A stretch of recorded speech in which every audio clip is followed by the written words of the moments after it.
I ask the gods for release from these ordeals of mine here. I have by now been a watchman here for the length of a whole year, during which time I have been spending my nights here on the palace roof of the sons of Atreus as I rest on my elbows like a dog. I have learned to know well the gathering of the night stars, bringers of winter and summer to humankind, and I know when they set and when they rise. Even now, I am still watching for the signal of the flame, the gleam of fire bringing news from Troy and shouts announcing its capture. For thus commands my queen, woman in passionate heart, and man in strength of purpose. And whenever I make here my bed, restless and dank with dew and unvisited by dreams, for instead of sleep, fear stands ever by my side, so that I cannot close my eyelids fast in sleep. And whenever I care to sing or hum, and thus apply an antidote of song to ward off drowsiness, then my tears start forth as I bewail the fortunes of this house of ours. But now may there be a fortunate release from these ordeals of mine. May the fire bringing good news flash through the gloom.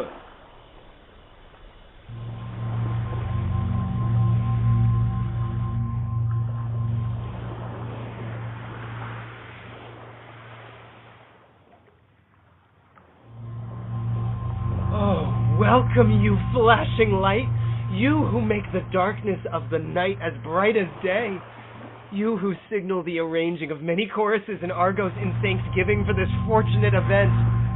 I signaled to Agamemnon's queen to rise from her bed and, as quickly as possible, to shout out in the halls of the palace that she welcomes with her cry this flash of light. That is, if the city of Ilion is truly taken. As this signal fire announces in all its shining eminence. Well, may the master of the house come home, and may I clasp his welcome hand in mine. As for all other things, I stay silent. A great ox has stepped on my tongue.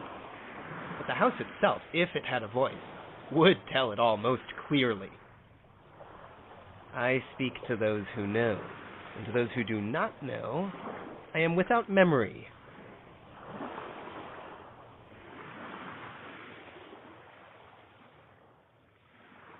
This is now the 10th year since the mighty plaintiff against Priam, King Menelaus, and with him King Agamemnon, the both of them linked by Zeus in honor of throne and scepter.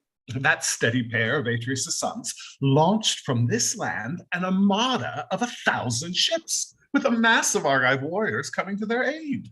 Loud rang the battle cry that the two of them shouted from the heart. Just as eagles scream in lonely grief for their children as they circle over their nest, high up above, rowing with the oars of their wings, screaming because they have lost their nestlings, having now wasted all the pain of watching over their nest. The wise seer of the army, seeing that the two warlike sons of Atreus were twins in character, recognized the devourers of the rabbit and the leaders of the expedition already underway, that they were the same. And this is the way he spoke, speaking the language of omens. In due time, this expedition, set in motion, will capture the city of Priam as its prey, and at the ground level of that city's towered walls, all the plentiful herds of the community will be ravaged most violently by fate. The only thing to guard against is this. May it not happen that some resentment sent by the gods may cloud over and ruin the mighty bit forged for Troy's mount by the army? I say this because she, in her pity, is angry. Holy Artemis. She is angry at the winged hunting dogs of her fathers, for they are sacrificing a miserable, frightened thing, together with her offspring that were ready to be born, before she has brought them forth. Artemis has a loathing for the feast of the eagles. Though the goddess Artemis is full of good intentions toward the tender cubs of vicious lions, and though she takes delight in the breast-loving young of all wild animals that roam the field, she now demands that these symbols of these things be brought to fulfillment. I mean, the epiphanies, which are auspicious in a right-handed kind of way, even if they are reprimands. And I call upon Pan, the healer, praying that Artemis will not stop the sailing of ships, holding them back for a long time by causing the winds to blow in the opposite direction for the Achaeans. Artemis is urging a sacrifice of another kind. A sinister one, the kind that knows no law. The kind that is unsuited for feasting on meat. The kind that naturally creates quarrel after quarrel, resulting in vengeance. The kind that shows no fear of any man who is a husband.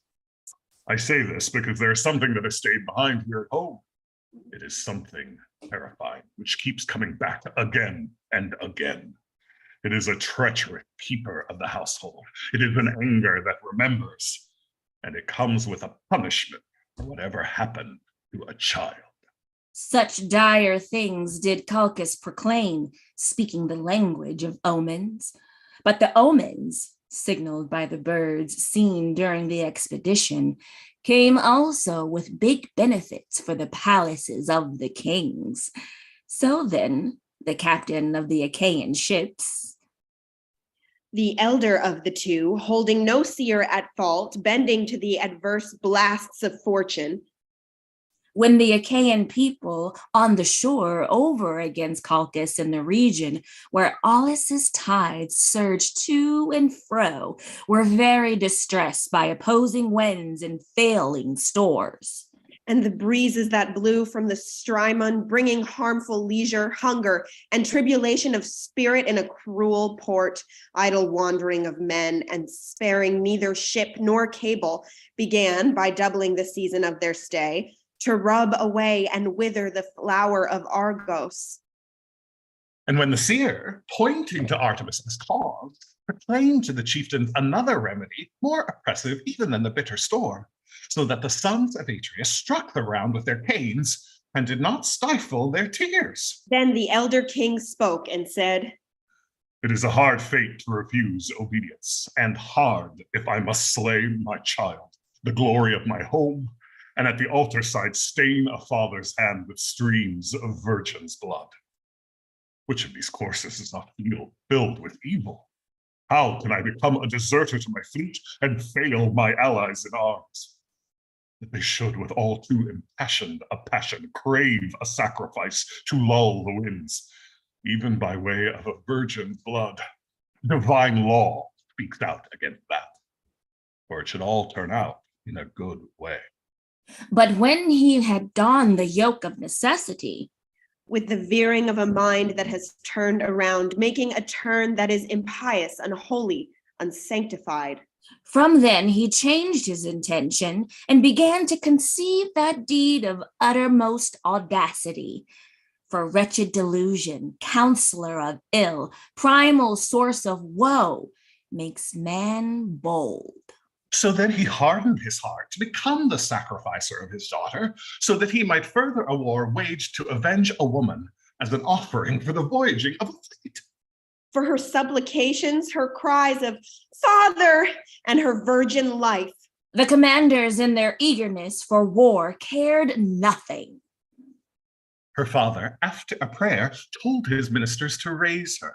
Fallen about her robe, she lay face down in supplication. To lift her like a young goat high above the altar. And with a gag upon her lovely mouth to hold back the shouted curse against her house by the bit's strong and stifling might.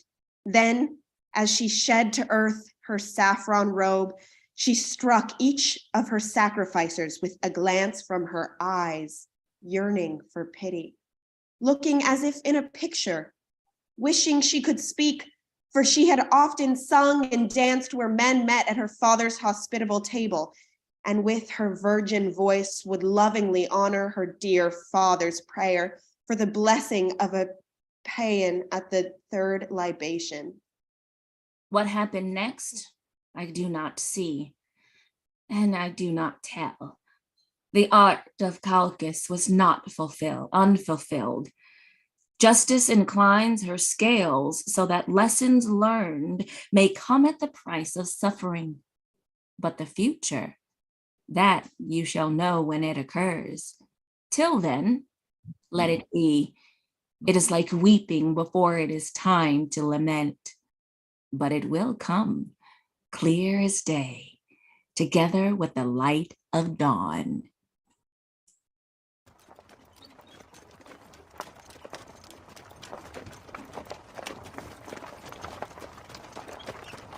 All hail my king, sacker of Troy, offspring of Atreus! How shall I greet you? How shall I do you homage, not overshooting or running short of the due measure of Charis? Many of mortal men put appearance before truth and thereby transgress. Everyone is ready to heave a sigh over the unfortunate, but no sting of true sorrow reaches the heart. And in seeming sympathy, they join in others' joy, forcing their faces into smiles. But whoever is a discerning shepherd of his flock cannot be deceived by men's eyes, which, while they feign loyalty of heart, only fawn upon him with watery affection. Now, in the past, when you marshaled the army in Helen's cause, you were depicted in my eyes, for I will not hide it from you, most ungracefully, and as not rightly guiding the helm of your mind and seeking through your sacrifices to bring courage to dying men. But now, from the depths of my heart, and with no lack of love, their ordeal is joy to those who have won success. Argus, first, as is proper, I greet, and her local gods who have helped me to my nostos and the justice I exacted from Priam's city. For listening to no pleadings by word of mouth, without dissenting voice, they cast into the bloody urn their ballots for the murderous destroying of Ilion. The smoke even now is a proper signal of the city's fall. The blasts of destruction still live, and the embers, as they die, breathe forth rich fumes of wealth. For this success, we should render to the gods a return, seeing that we have thrown round the city the toils of vengeance, and in a woman's cause it has been laid low by the fierce Argive beast, brood of the horse, a shield-armed foe.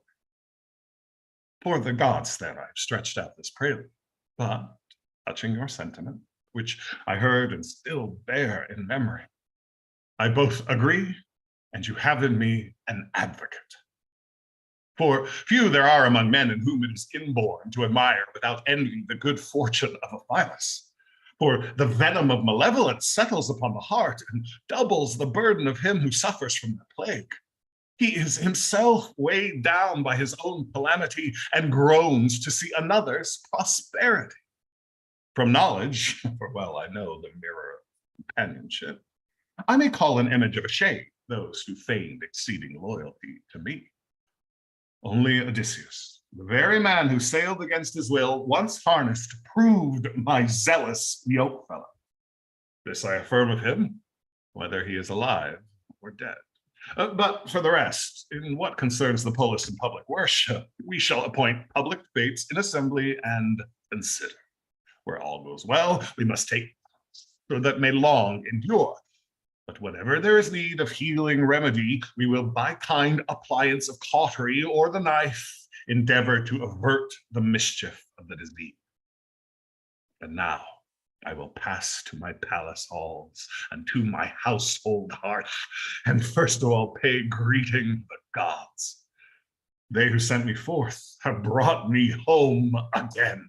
May victory, now that it has attended me, remain ever with me, constant to the end.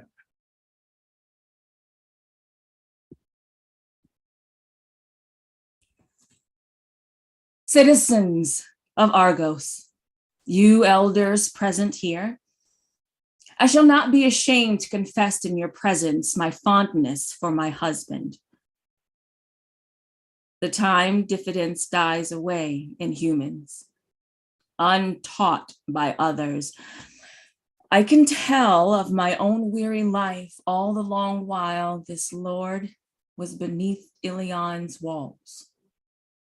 First and foremost, it is a terrible evil for a wife to sit forlorn at home, severed from her husband, forever hearing malignant rumors manifold, and for one messenger after another to come bearing tidings of disaster, each worse than the last, and cry them to the household. And as for wounds, had my lord received so many as rumored kept pouring into the house, no net would have pierced so full of holes as he.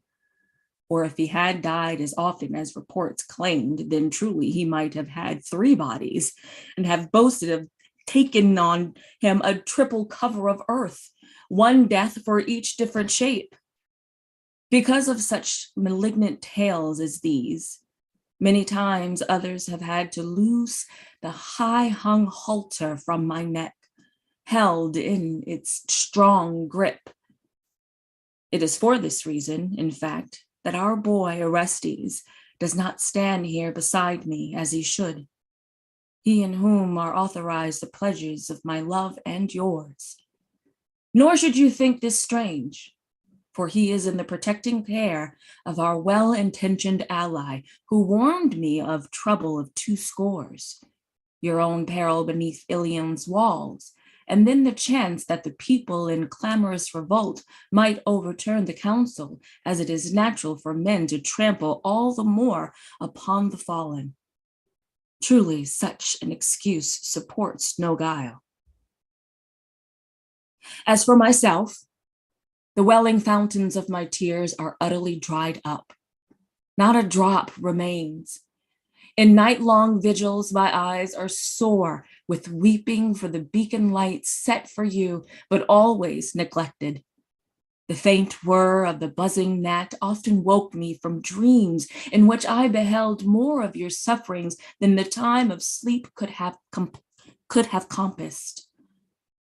But now, having borne all this, my mind freed from its sorrow, I would hail my lord here as the watchdog of the fold, the savior forestay of the ship, firm-based pillar of the lofty roof, only begotten son of a father, or land glimpsed by men at sea beyond their hope, dawn most fair to look upon after storm, the gushing stream to thirsty wayfare.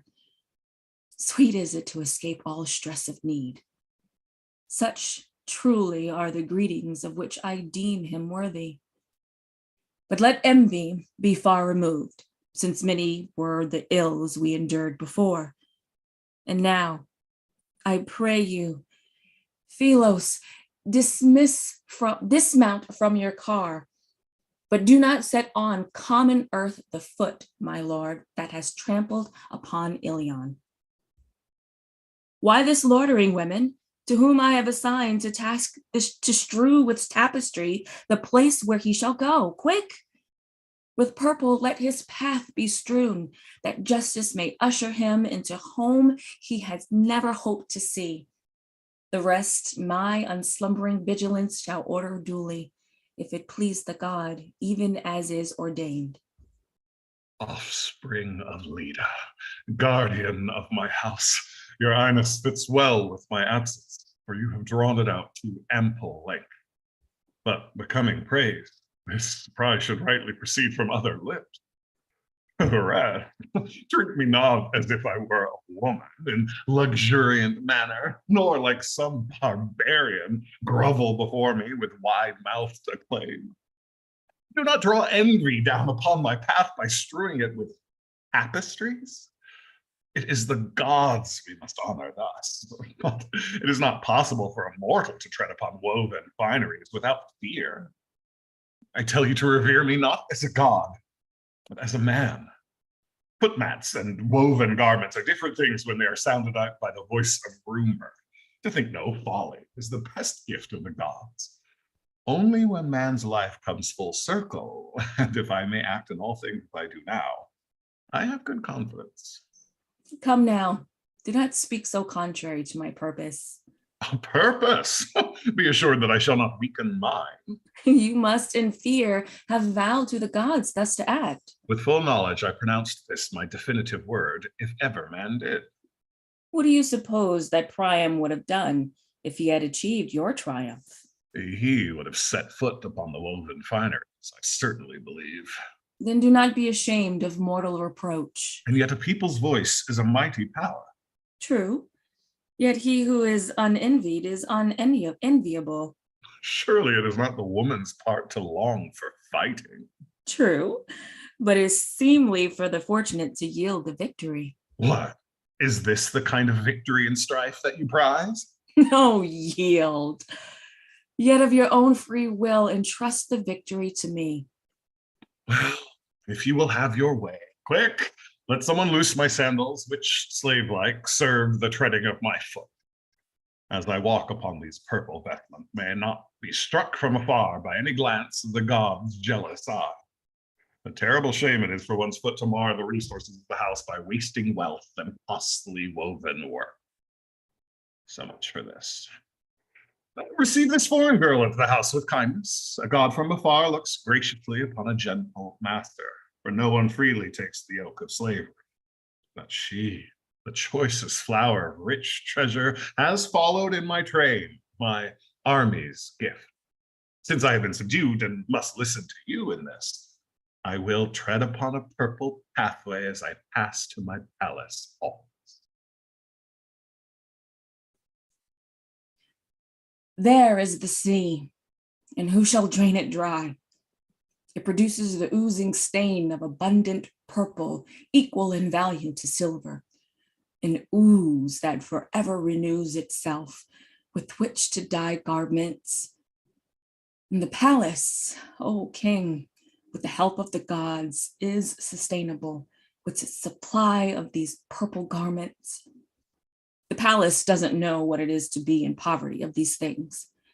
And I would have vowed in my prayers to arrange for the trampling of not one, but many garments, if it had been so ordered by the oracles for the palace, back when I was planning to arrange a payback for your life. For if the root still lives, leaves come again to the house and spread their overreaching shade against the scorching dog star Sirius. So, now that you have come to hearth and home, it signals that warmth has come in wintertime. And again, when Zeus makes wine from the bitter grape, then immediately there is coolness in the house when its rightful lord occupies its halls. Oh, Zeus, Zeus, you who brings things to fulfillment, fulfill my prayers. May you see to that which you mean to fulfill.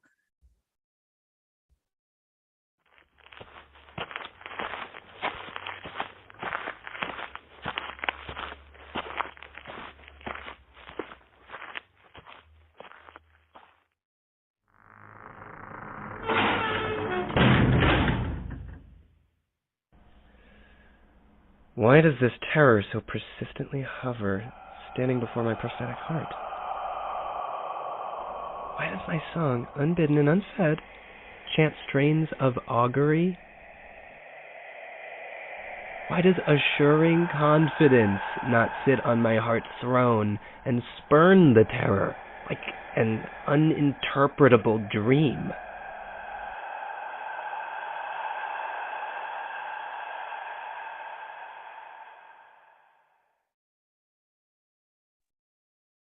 Hi, welcome to Reading Greek Tragedy Online. I'm Joel Christensen from Brandeis University, and I'm here with the Center for Hellenic Studies, the Cosmos Society, Out of Chaos Theater, and a special guest director for this week, Tabatha Gayle.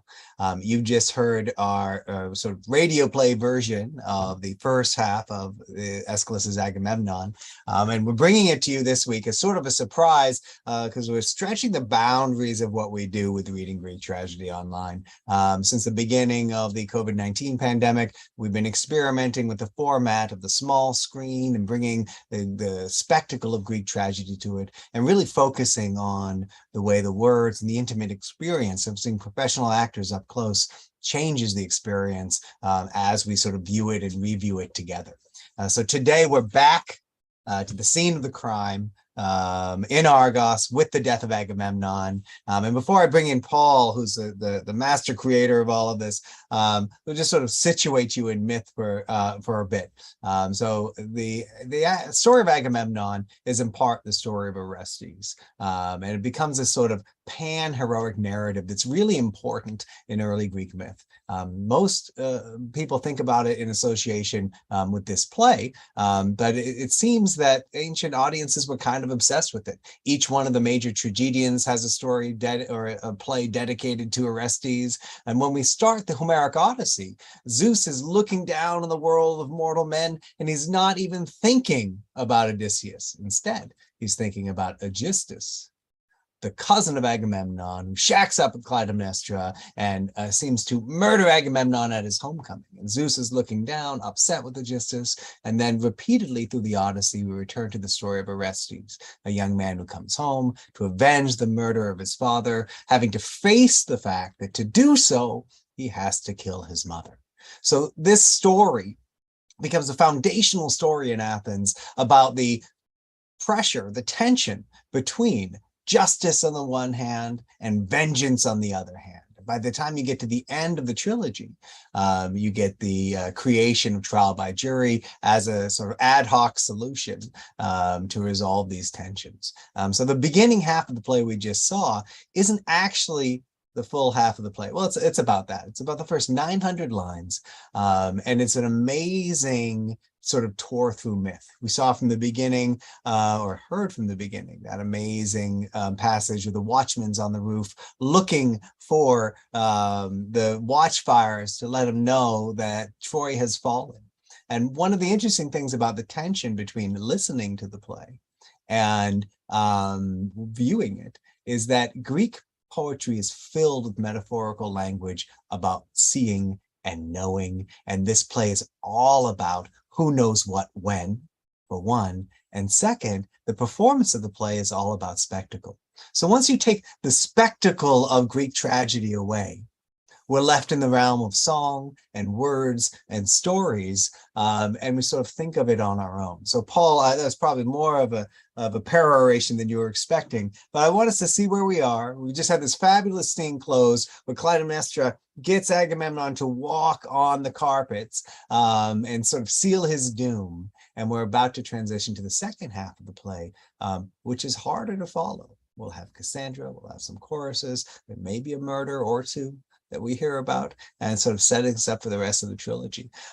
So Paul, several things to think about here that I could ask, but upon hearing that we were going to do a radio play today, what were your first thoughts, and how does it relate to sort of this project in general?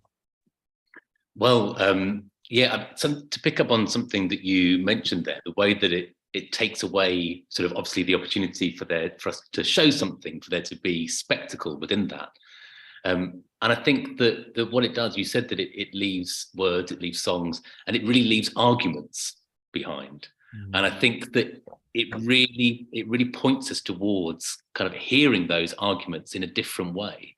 And what I've been just so enjoying already, listening to the first section that we've already listened to, is that incredible way that something that is simply audio, that's essentially a radio play, how you can have an incredibly personal kind of relationship with it. And I think it's really interesting because as part of what we've been trying to do with this series over the last couple of years, we've been exploring different ways in which as performers we can communicate these sort of often kind of quite colossal stories in a very, very small screen.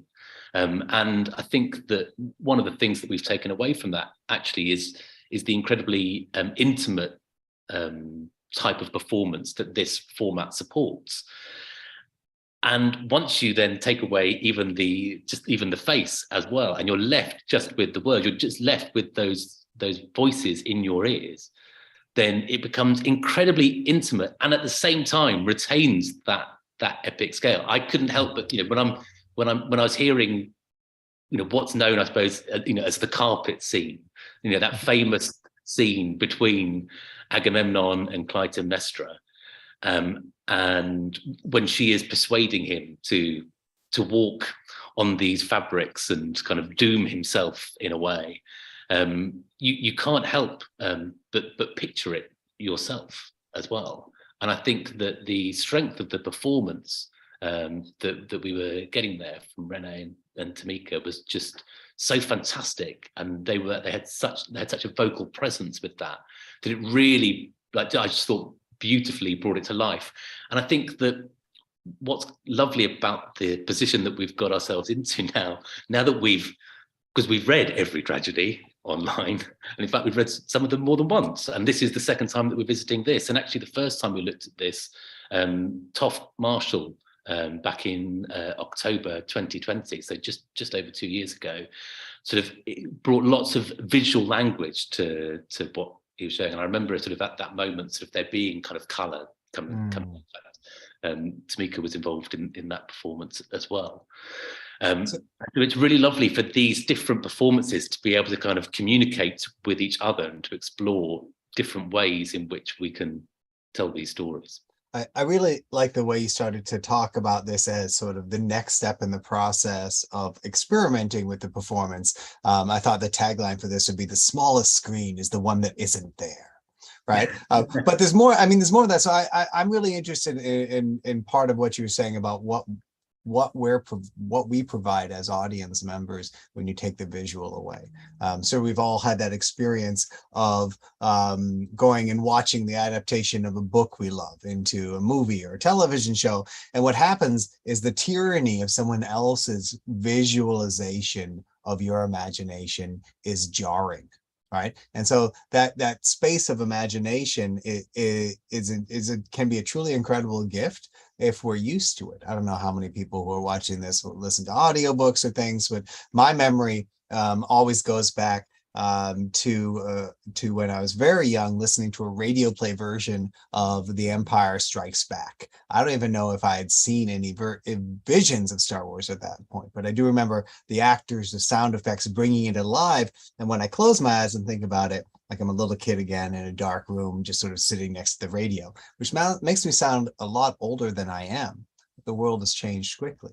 The same token, I also think of listening to radio plays of sports. Right. And here, I've listened to lots of baseball on the radio, and you imagine it, you create it, but you also hear things that you didn't before.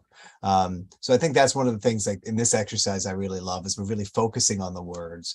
We're not so drawn to the faces. And it's of course a powerful rethinking of it, because it's the opposite of what happened with Greek theater. What we've talked about many times is how important the dance is, right? How important the spectacle of the chorus coming in is. And we've stripped that all down and gotten back to just the words. So Paul, and sort of like moving ahead to the second half of the play, what are some of the words and sounds you noticed in the first half that you'll be looking forward to in the second? Well, I think I really enjoyed hearing that chorus. That chorus, I sort of really heard that afresh. And I think one of the things that working in this format does then is that you hear in a very good way the individuals within the chorus. They aren't some homogenous mass who are just all sort of all of one mind. You actually kind of connected, I felt, more with the individual citizens rather of Argos. So I'm really excited to hear their response to what unfolds. I think you've already mentioned it, and I don't think it gives away too many spoilers. That there will be some pretty big things for them to respond to. And I think the other thing that that you've already touched upon, but that really jumped out in that first section as well, is that you do hear these metaphors, and they take on a whole new life and a whole new meaning, and they serve a real different purpose, I think, when there isn't the visual element. So when we start sort of hearing about the nets, and particularly very shortly when we start to hear Cassandra and what she is seeing and what she is forewarning is going to happen. I'm really excited to hear that language in this format. And you know, as you talk about that, so sort of three definitions of the term philology jump to my mind, right? So one is the Friedrich Nietzsche one, that philology is the art of reading correctly, right? And then there's a more classical one. So philology is the art of reading slowly. And I think that the what happens when we read aloud and listen is we return to the soundscape of the words, and we hear things and notice things we didn't before. Just like if you're looking at a painting and you move to the corner of the room or move to below, you see something you may not have seen before. So some of the imagery that comes up again and again in this play is walking on things, is yokes and necessity of different types, and also look out or listen for appeals to justice, to Zeus, and to right and wrong in general. So with that, we'll return to the audio performance of Aeschylus's Agamemnon.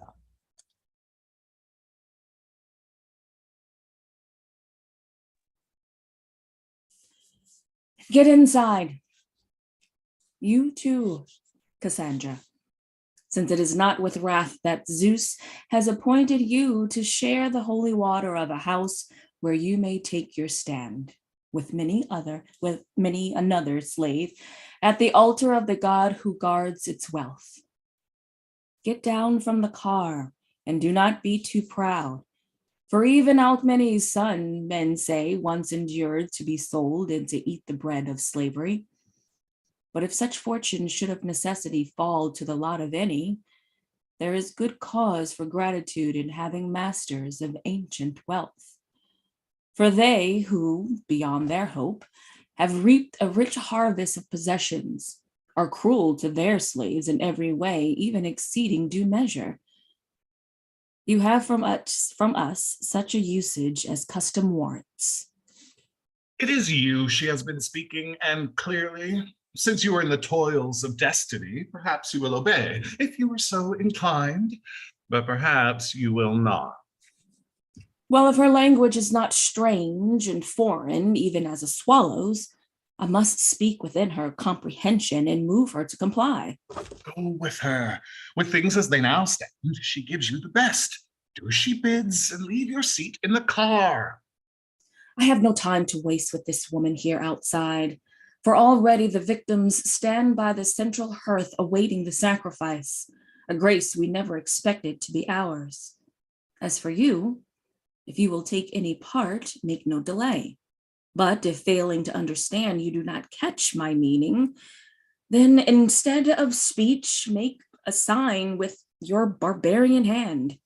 It is an interpreter, and a plain one, that the stranger seems to need. She bears herself like a wild creature newly captured. No, she is mad and listens to her wild mood, since she has come here from a newly captured city and does not know how to tolerate the bit, until she has foamed away her fretfulness in blood. No, I will waste no more words upon her to be insulted thus. But I will not be angry, since I pity her. Come, unhappy one, leave the car, yield to necessity, and take upon you this novel yoke. Whoa, whoa, whoa. Oh, Apollo. Wherefore your cry of woe in Baucis' name? He is not the kind of god that has to do with mourners. Oh, Apollo! Once more, with ill-omened words, she cries to the god who should not be present at times of lamentation. Apollo, god of the ways, my destroyer, for you have destroyed me this second time utterly. I think she's about to prophesy about her own miseries. The divine gift still abides, even in the friend of one enslaved. Apollo.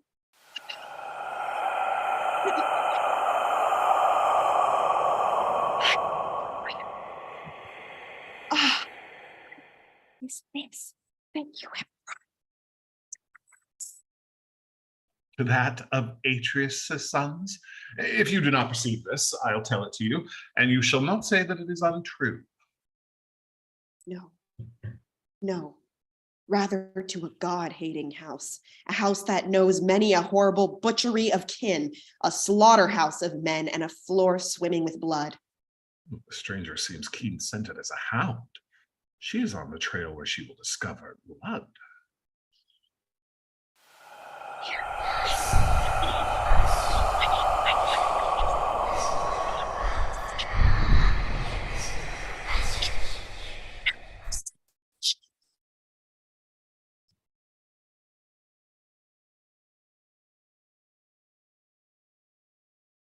Here is the evidence in which I put my trust.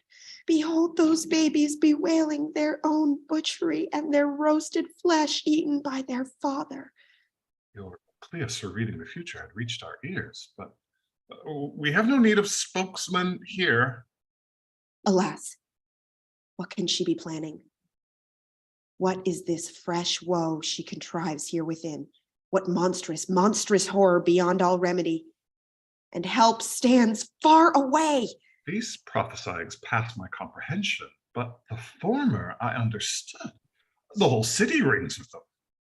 Ah, damned woman. Will you do this thing? Your husband, the partner of your bed, when you have cheered him with the bath. Will you, how shall I tell the end? Soon it will be done. Now this hand, now that, she stretches forth. Not yet do I comprehend. For now, after riddles, I am bewildered by dark oracles. Ah, what apparition is this? Is it a net of death? No. It is a snare that shares his bed, that shares the guilt of murder. Let the fatal group, insatiable against the family, raise a shout of jubilance over a victim accursed. What spirit of vengeance is this that you bid raise its voice over this house? See there? Keep the bull from his mate. She has caught him in the robe and gores him with the crafty device of her black horn. He falls in a vessel of water. It is of doom wrought by guile in a murderous cauldron that I am telling you. I cannot boast that I am a keen judge of prophecies, but these, I think, spell some evil. But from prophecies, what word of good ever comes to mortals? Through terms of evil, their wordy arts bring men to know fear chanted in prophetic strain. Alas, alas, the sorrow of my ill-starred doom, for it is my own suffering crowning the cup that I bewail. Ah, to what end did you bring me here, unhappy as I am? For nothing except to die and not alone. What else? Frenzied and frenetic you are by some god possessed, and you wail in wild strains your own fate, like that brown bird that never ceases making lament. Oh, alas, and in the misery of her freeness moans, Itis, Itis, through all her days abounding in sorrow. The nightingale. Ah, fate of the clear-voiced nightingale. The gods clothed her in a winged form and gave to her a sweet life without tears. But for me waits destruction by the two-edged sword. What words are these you utter? Words all too plain. A newborn child hearing them could understand. I am smitten with a deadly pain, while by reason of your cruel fortune, you cry aloud your pitiful moans that break my heart to hear. Oh, the ordeals of my city utterly destroyed. Alas, the sacrifices my father offered, the many pasturing cattle slain to save its towers. Yet they provided no remedy to save the city from suffering, even as it has. And I must soon fall to the ground. Your present speech chimes with your former strain. Surely some malignant spirit falling upon you with heavy swoop moves you to chance your piteous woes fraught with death. At the end, I am helpless to discover. And now, no more shall my prophecy peer forth from behind like a veil like a newlywed bride. But it appears to be rushing toward me, breathing, blowing toward the sun's rising, so as to dash against its rays like a wave. It is something far mightier than this pain of mine here. No more by riddles will I put knowledge into your thinking. And bear me witness, as running close behind, I scent the track of crimes done long ago. For from this roof never departs a chorus chanting in unison, but singing not a happy tune, for it tells not of good. And so, gorged on human blood, so as to be the more emboldened, a reveling band of kindred furies haunts the house, hard to drive away. Lodged within its halls, they sing their hymn, and each in turn, they spurn with loathing a brother's bed, for they bitterly spurn the one who defiled it. Have I missed the mark? Or, like a true archer, do I strike my quarry? Or am I prophet of lies, a door-to-door babbler? Bear witness upon your oath that I know the deeds of error, ancient in story, of this house. How could an oath, a pledge, although given in honor, effect any cure? Yet I marvel at you that though bred beyond the sea, you speak truth of a foreign polis, even as if you had been present there. The seer Apollo appointed me to this office. Can it be that he, a god, was smitten with desire? Before now, I was ashamed to speak of this. In prosperity, everyone becomes delicate. Oh, but he wrestled me down, breathing down ardent pleasure on me. Did you, in due course, come to the right marriage? I consented to Loxias, but broke my word. Were you already possessed by the art inspired of the god? Already I prophesied to my countrymen all their sufferings. How came it then that you were unharmed by Loxias' wrath? Ever since that fault, I could persuade no one of anything. And yet to us, at least, the prophecies you utter seem true enough. Oh, the dreadful reveal of true prophecy whirls and distracts me with its ill-boding onset. Do you see them there, sitting before the house? Young creatures like phantoms of dreams. Children they seem, slaughtered by their own kindred, their hands full of the meat of their own flesh. They are clear to my sight, holding their vitals in their inward parts, piteous burden which their father tasted. For this cause I tell you that a strengthless lion, wallowing in his bed, plots vengeance, a watchman waiting. Me for my master's coming home. Yes, my master, for I must bear the yoke of slavery. The commander of the fleet and the overthrower of Ilion little knows what deed shall be brought to evil accomplishment by the hateful hound, whose tongue licked his hand, who stretched forth her ears in gladness like treacherous Ati. Such boldness has she, a woman to slay a man. What odious monster shall I fitly call her? A Scylla? Tenanting to the rocks, a pest to mariners, a raging devil's mother, breathing relentless war against her Pheloi? And how the all-daring woman raised a shout of triumph as when the battle turns, when she feigned joy at the salvation of Nostos. And yet, it is all one, whether or not I am believed. What does it matter? What is to come will come. And soon you yourself, present here, shall with great pity pronounce me all too true a prophetess. Thyestes' banquet on his children's flesh, I understood, and I tremble. Terror possesses me as I hear the truth. Nothing fashioned out of falsehood to resemble truth. But as for the rest I heard, I am thrown off the track. I say you shall look upon Agamemnon dead.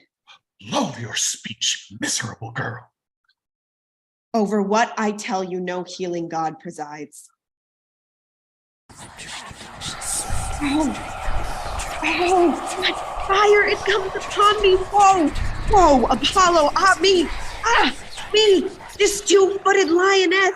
who mates with the wolf in the absence of the noble lion, will slay me, miserable as I am. As if brewing a drug, she vows that with her wrath, she will mix requital for me too, while she whets her sword against her husband to take murderous vengeance for bringing me here. Why then do I bear these mockeries of myself, this wand, these prophetic chaplets on my neck? Breaking her wand, she throws it and tramples them underfoot. You, at least, I will destroy before I die myself. To destruction with you, and fallen there, thus do I repay you, enrich with doom some other in my place. Look, Apollo himself is stripping me of my prophetic garb, he that saw me mocked to bitter scorn, even in this bravery, by friends turned foes, with one accord in vain. But like some wandering vagabond called beggar, wretch, starveling, I bore it all. And now the prophet, having undone me, his prophetess, has brought me to this lethal pass. Instead of my father's altar, a block awaits me, where I am to be butchered in a hot and bloody sacrifice. Yet we shall not die without vengeance from the gods, for there shall come in turn another, our avenger, a scion of the family, to slay his mother and exact requital for his sire, an exile, a wanderer, a stranger from this land. He shall return to put the coping stone upon these unspeakable derangements of this house. For the gods have sworn a mighty oath that his slain father's outstretched corpse shall bring him home. Why then thus raise my voice in pitiful lament, since first I saw the city of Ilion fare how it has fared, while her captors by the god's sentence are coming to such an end? I will go in and meet my fate. I will dare to die. This door I greet as the gates of death, and I pray that, dealt a mortal stroke without a struggle, my lifeblood ebbing away in easy death, I may close these eyes. Oh, woman, very pitiful, long has been your speech. But if in truth you have knowledge of your own death, how can you step with calm courage to the altar like an ox driven by the god? There is no escape. No, my friends, there is none anymore. Yet he that is last has the advantage in respect of time. The day has come. Flight would profit me but little. Be assured, you are brave, suffering with courageous friend.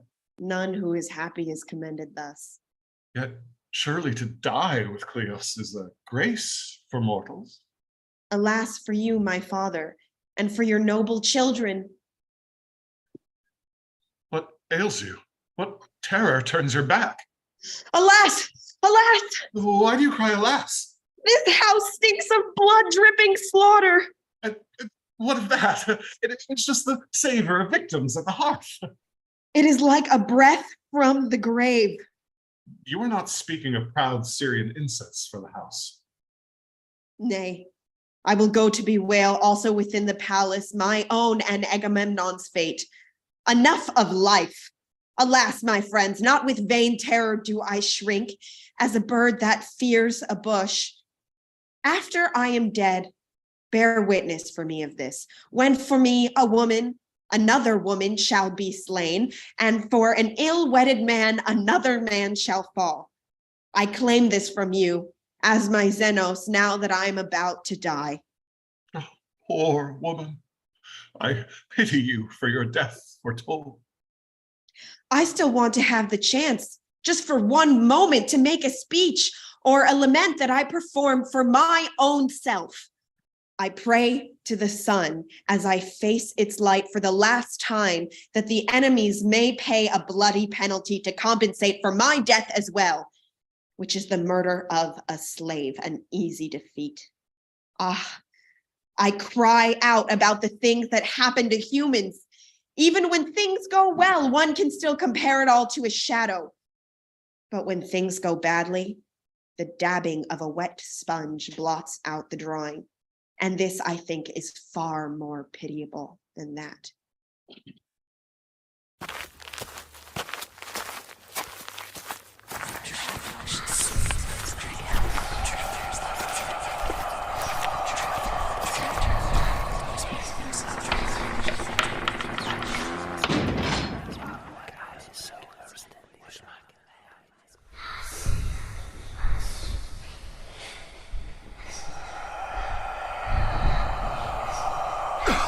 Alas, I am struck deep with a mortal blow.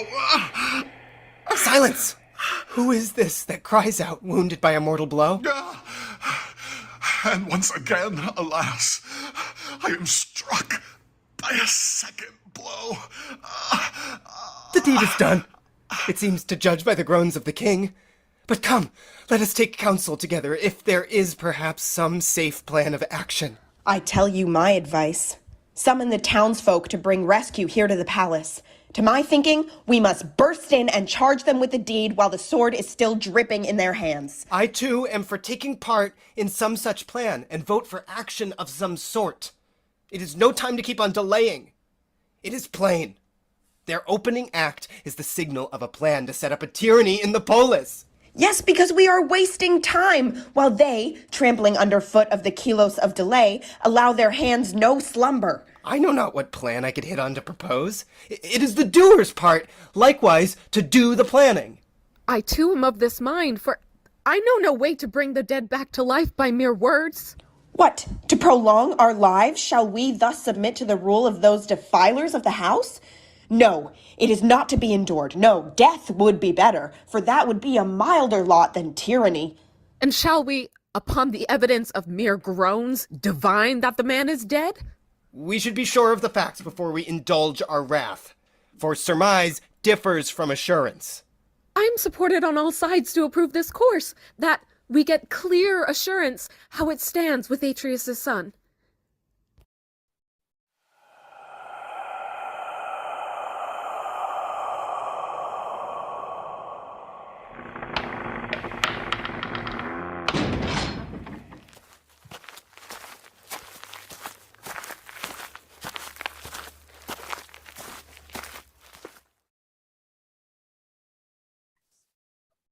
Much have I said before to serve my need, and I shall feel no shame to contradict it now. For how else could one, devising hate against enemies who bear the semblance of Philoi, fence the snares of ruin too high to be overleaped? This is the Agon of the ancient feud, pondered by me of old, and it has come, however long delayed. I stand where I dealt the blow. My purpose is achieved. Thus have I done the deed. Deny it I will not. Round him, as if to catch a haul of fish, I cast an impassable net, fatal wealth of robe, so that he should neither escape nor ward off doom. Twice I struck him, and with two groans his limbs relaxed. Once he had fallen, I dealt him yet a third stroke, as a prayer of gratitude to the infernal Zeus, the savior of the dead. And as he breathed forth quick spurts of blood, he struck me with dark drops of gory dew, while I rejoiced no less than the sown earth is gladdened in the sky's refreshing rain at the birth time of the flower buds. Since this is so, old men of Argos, rejoice, if you would rejoice. As for me, I glory in the deed, and had it been a fitting act to pour libations on the corpse, over him this would have been done with justice and then some. With so many accursed lies, has he filled the mixing bowl in his own house, and now he has come home and himself drained it to the dregs. We are shocked at your tongue, how bold-mouthed you are, that over your husband you can utter such a boastful speech. You're testing me as if I were a witless woman, but my heart does not quail, And I say to you who know it well, and whether you wish to praise or to blame me, it is all one. Here is Agamemnon, my husband, now a corpse, the work of this right hand, an artisan of justice. So stands the case. Woman, what poisonous herb nourished by the earth have you tasted? What potion drawn from the flowing sea that you have taken upon yourself this maddened rage and the loud curses voiced by the community? You have cast him off. You have cut him off. And out from the polis, you shall be cast, a burden of hatred to your people. It's now that you would doom me to exile from the polis, to the hatred of my people. Though then you had nothing to urge against him that lies here. And yet he, caring no more than if it had been a beast that perished, he sacrificed his own child, she whom I bore with most filios travail to charm the winds of Thrace. Is it not he whom you should have banished from this land in requital for his polluting deed? No. When you arraign what I have done, you are a stern judge. Will I warn you? Threaten me thus on the understanding that I am prepared, conditions equal, to let you lord it over me if you shall vanquish me by force. But if a god shall bring the contrary to pass, you shall learn equilibrium, though taught the lesson late. You are proud of spirit, and your speech is overbearing. Even as your friend is maddened by your deed of blood, upon your face a stain of blood shows full plain to behold. Bereft of all honor, you shall hereafter atone for stroke with stroke. Listen then to this too. This, the righteous sanction on my oath. I swear by justice exacted for my child, by the Erinnys to whom I sacrificed that man, that my expectations do not tread for me the halls of fear, so long as the fire upon my hearth is kindled by Aeschylus, loyal and friends to me as in days gone by. For he is no slight shield of confidence to me. Here lies the man who did me wrong, and here she lies, his captive and concubine, his oracular faithful whore, yet equally familiar with the seamen's benches. The pair has met no undeserved fate, for he lies thus, while she, who like a swan has sung her last lament in death, lies here, his beloved. But to me, she has brought for my bed an added relish of delight. Alas, that some fate, free from excess of pain, nor yet lingering, might come full soon and bring to us everlasting and endless sleep, now that our most gracious guardian has been laid low, who in a woman's cause had much endured, and by a woman's hand has lost his life. Oh, Helen, who did yourself alone push over the brink these lives exceeding many beneath the walls of Troy. Now you have bedecked yourself with your final crown that shall long last in memory because of blood not to be washed away. Truly, in those days, an affliction that has subdued our Lord dwelt in the house. Do not burden yourself with thoughts such as these, nor invoke upon yourself the fate of death, nor yet turn your wrath upon Helen and deem her a slayer of men, as if she alone had pushed over the brink many a Danaan life, had wrought anguish past all cure. Do you affirm this deed is mine? Do not imagine that I am Agamemnon's spouse, a phantom resembling that corpse's wife, the ancient bitter evil spirit of Atreus, that grim banqueter has offered him in payment, sacrificing a full victim in vengeance for those slain children. That you are not responsible for this murder? Who will bear you witness?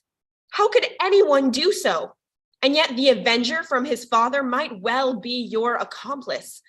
By force amid streams of kindred blood, black Ares presses on to where he shall grant vengeance for the gore of children served for meat.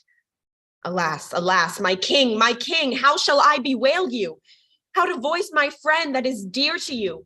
To lie in this spider's web, breathing forth your life in an impious death. Alas, to lie on this ignoble bed, struck down in treacherous death, wrought by a weapon of double edge, wielded by your own wife's hand. Yet, while Zeus remains on his throne, it remains true. The doer suffers, for it is divine law. Who can cast from out the house the seed of the curse? The family is bound fast in calamity. I am willing to make a sworn compact with the daemon of the Pleisthenidai that I will be content with what is done, hard to endure though it is. Henceforth, he shall leave this house and bring tribulation upon some other family by murder of kin. A small part of the wealth is fully enough for me, for I may but rid these halls of the frenzy of mutual murder. Hail, gracious light of the day of retribution. At last, the hour has come when I could say that the gods who avenge mortal men look down from on high upon the sorrows of earth. Now that, to my joy, I behold this man lying here in a robe, spun by the avenging spirits and making full payment for the deeds contrived and crafted by his father's hand. For Atreus, lord of this land, this man's father, challenged in his sovereignty, drove forth from Polis and from home Thyestes, who was my father and his own brother. And when he had come back as a suppliant to his hearth, unhappy Thyestes secured such safety for his lot as not himself to suffer death and stain with his blood his native soil. But Atreus, godless father of the slain man, with welcome more hearty than kind, on the pretense that he was cheerfully celebrating a happy day by serving meat, served up to my father a banquet of his own children's flesh. The toes and fingers he broke off. And when unknowingly my father had quickly taken servings that he did not recognize, he ate a meal which, as you see, has proved fatal to his family. Now, discovering his unhallowed deed, he uttered a great cry, reeled back, vomiting forth the slaughtered flesh, and invoked an unbearable curse upon the line of Pelops, kicking the banquet table to aid his curse. Thus perish all the family of Cleisthenes. This is the reason that you see this man fallen here. I am he who planned this murder with justice. For together with my hapless father, he drove me out, his third child, a baby in swaddling clothes. But grown to manhood, justice has brought me back again. Exile though I was, I laid my hand upon my enemy, compassing every device of cunning to his ruin. So even death would be sweet to me now that I behold him in the net of justice. Aegisthus, hubris amid distress I do not honor. You say that of your own intent you slew this man and did alone plot this pitiful murder. I tell you in the hour of justice that you yourself, be sure of that, will not escape the people's curses and death by stoning at their hand. You speak like that, you who sit at the lower oar when those upon the higher bench control the ship. Old as you are, you shall learn how bitter it is at your age to be schooled when equilibrium is the lesson set before you.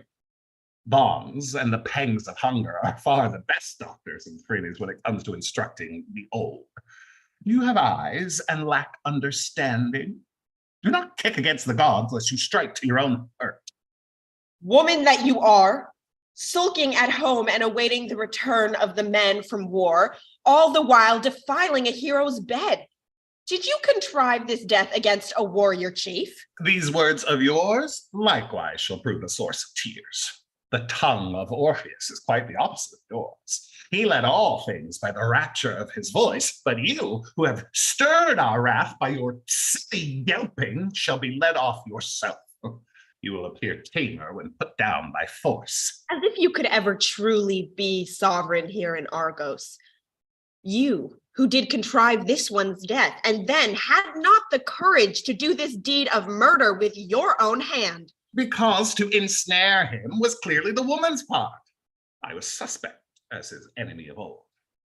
However, with his money, I shall endeavor to control citizens, and whoever is unruly, him I'll yoke with a heavy collar, and he shall be no well-fed trace horse. No, loathsome hunger that lives with darkness shall see him turn gentle. Why then, in the baseness of your psyche, did you not kill him yourself, but leave his slaying to a woman, a plague to her country and her country's gods? Oh, does Orestes perhaps still behold the light that, with favoring fortune, he may come home and be the slayer of this pair with victory complete? Since you plan to act and speak like that, you shall be taught a lesson soon.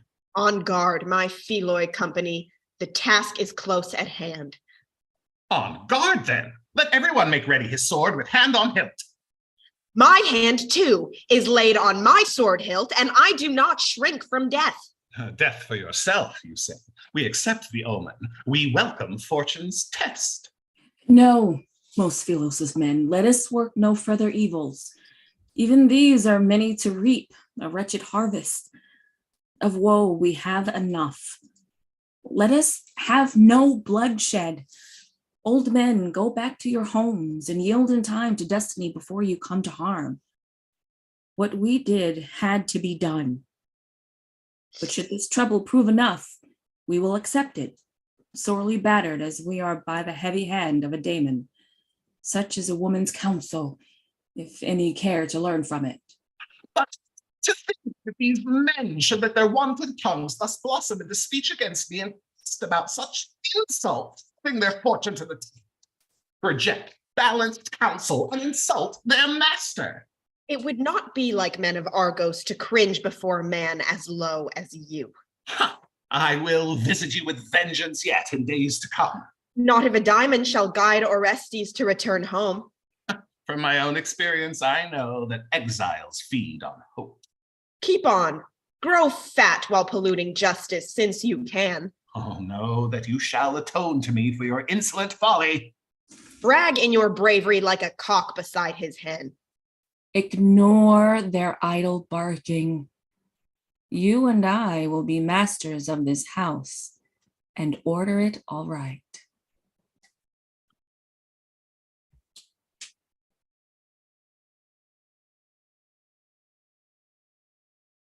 So I found the voice work near the end, especially with the gist, is pretty riveting, but I followed it all the way through. And one of the things that is sort of central to the Agamemnon is this theme of learning by suffering, pathemathos. And we usually translate it that way. And let me tell you, plenty advisors in classical studies proudly say that we learn by suffering. But one of the things that's important about that translation is that suffering can also just mean experience or experiencing something. And so I think, part of the theme of this trilogy is how we learn to be better, how we learn about justice and vengeance by our bad experiences. But to flip it to that broader meaning of just learning through experiencing, I think sort of revisiting this play in different formats in different ways has definitely enriched the way that I think about it. So today, because we tried to give the full breadth to the performance, we don't have as much time as usual to sort of to recap and talk. And we also don't have another special guest today, so it's okay. But I do want to bring the actors in to talk a little bit about the experience and about the vision. So to start, Tabatha, I know you're there, and your voice is probably a little tired from the work and experience.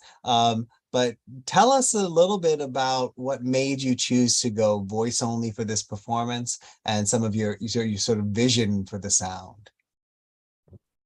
Yeah.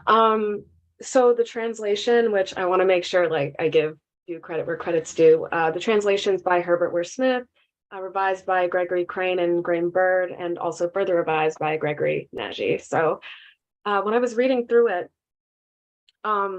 the language I noticed, someone actually said this during rehearsal. I don't mean to like take their point, but that the language was very literary.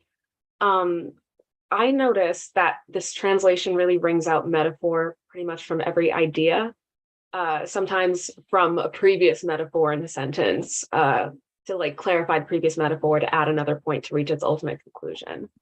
One of the sentences that actually struck me today was that, and I pray that dealt a mortal stroke without a struggle, my lifeblood ebbing away in easy death, I may close these eyes. And so it's like a lot of points to get to the ultimate vision of, you know, dying and passing on.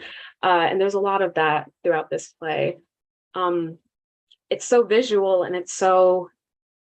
the language is just so rich. And when I was reading through it, I was like, this would be really interesting to just, you know, have the language up to get to hear that and to get to hear it with just the characters and visualize our own experiences with that.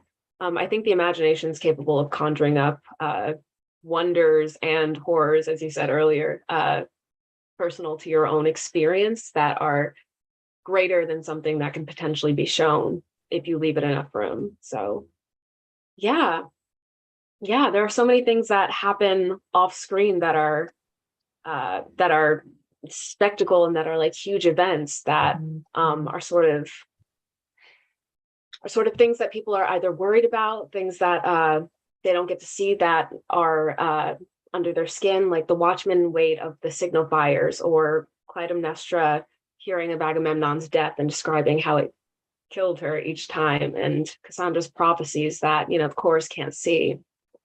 So I really thought that with just like having the actors' voices and hearing the language around these dire prophecies, these really, really gruesome and very descriptive prophecies, that we all could get like our own pictures of something potentially more horrible than we could have shown. No, Yeah. But I absolutely love that, because, like, you know, when you first said it, I was like, really, is this going to work? But then I remembered like how much I love listening to things personally.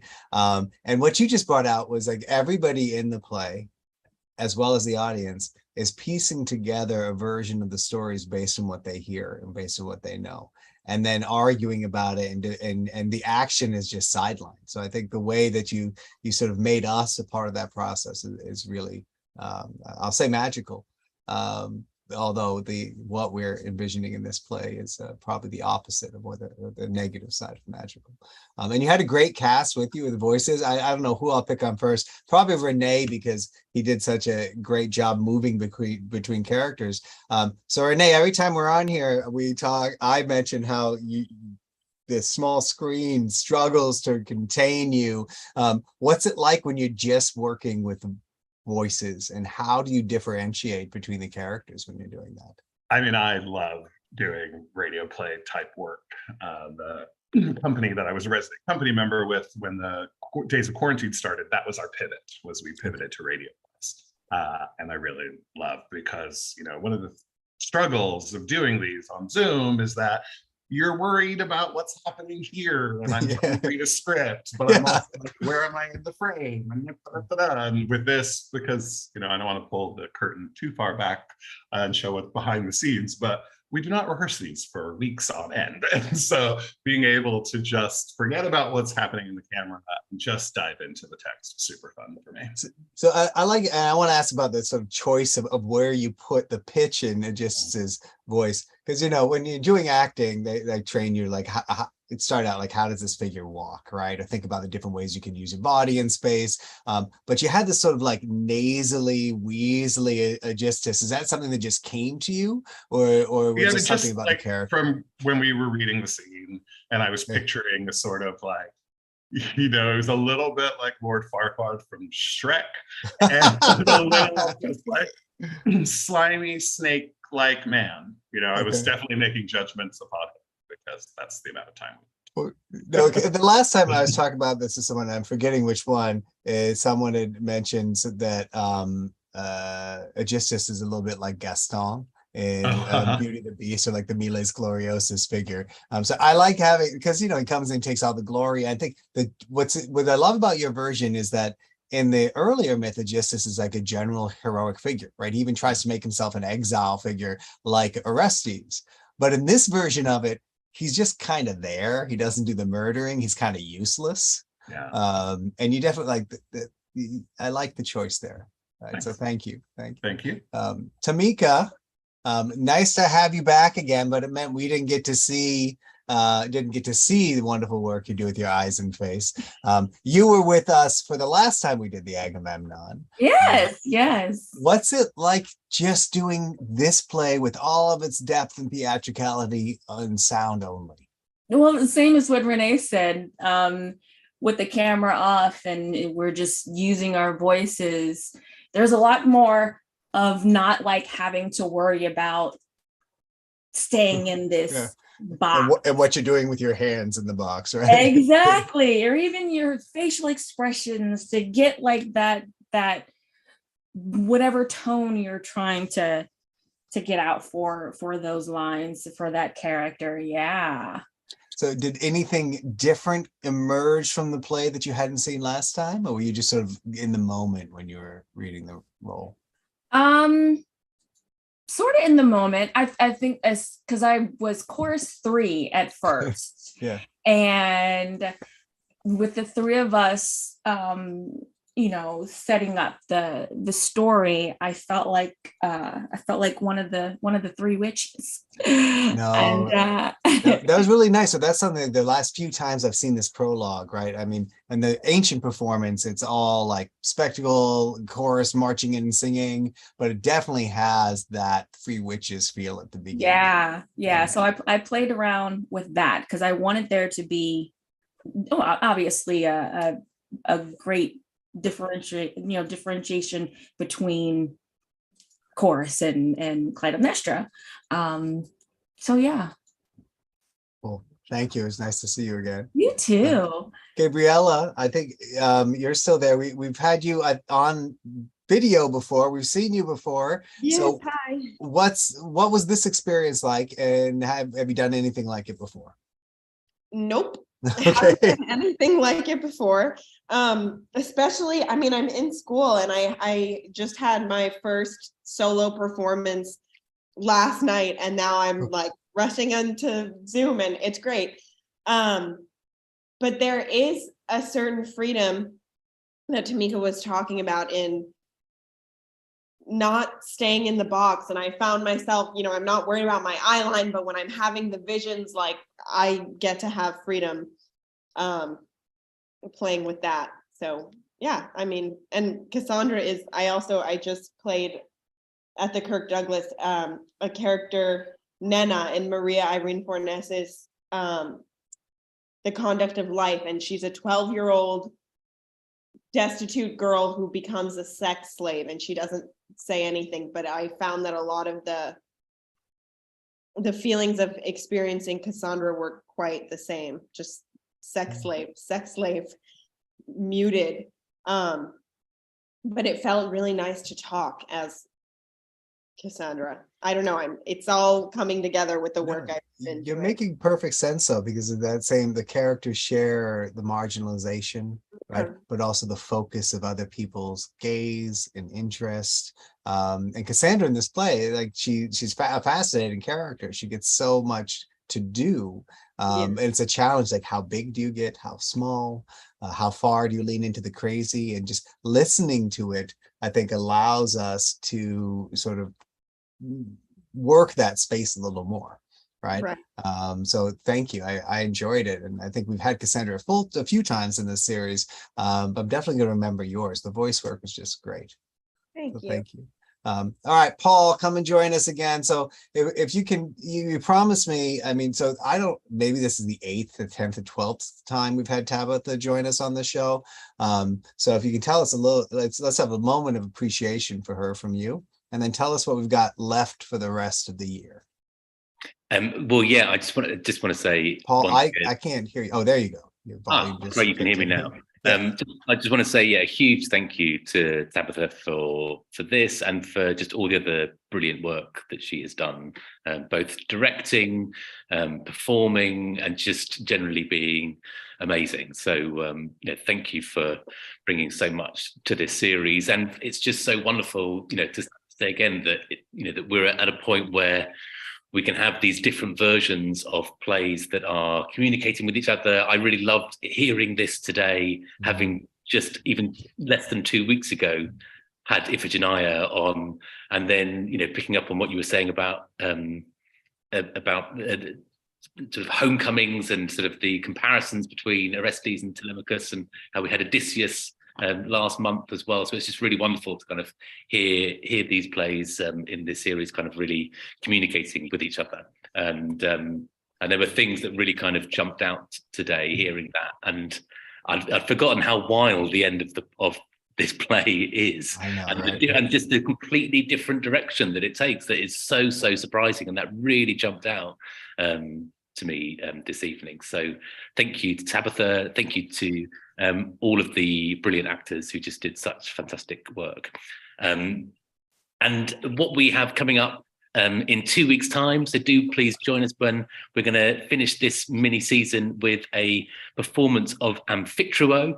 So it'll be a slightly different atmosphere, and it'll be a great way for us to finish this mini season. And also we will very soon be announcing our plans for the spring, which include all sorts of exciting new developments, including in-person work, workshops, readings, and also some kind of special new commissions for what we're going to be performing.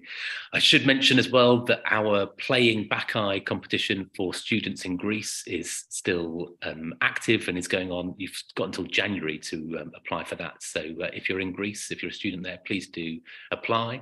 And with 2 fantastic BARDA alums as part of our cast today, so Tamika and Gabby, I should also mention that the BARDA Greek Theatre Programme is also open for applications at the moment, and it's an amazing way to explore Greek theatre more. So do pass that on to anyone who you think might be interested. Big thanks to everyone watching. Big thanks to you, Joel, and hope to see you all in a couple of weeks. And so just to recap that, so nobody misses it, 2 weeks' time, same time, kind of same place. We'll be doing Plautus's Amphitruo with Toph Marshall. We're all looking forward to that one. I've actually been asking for us to do that play for about 2 years. So it should be fun, which is important for the end of the year when it's so dark. I want to thank everybody involved today for making this happen. Tabatha, as always, for your grace and your vision, the actors who do their great work, our support crew, Danielle and Olivia who are helping out, Ali Marby who makes this possible, everybody from the Cosmos Society, Keith, Ellen, Janet, and the entire crew that makes all of this possible. I'm grateful for coming back to you every other week, and I look forward to seeing you in 2 weeks. Until then, everybody stay safe and read some Plautus.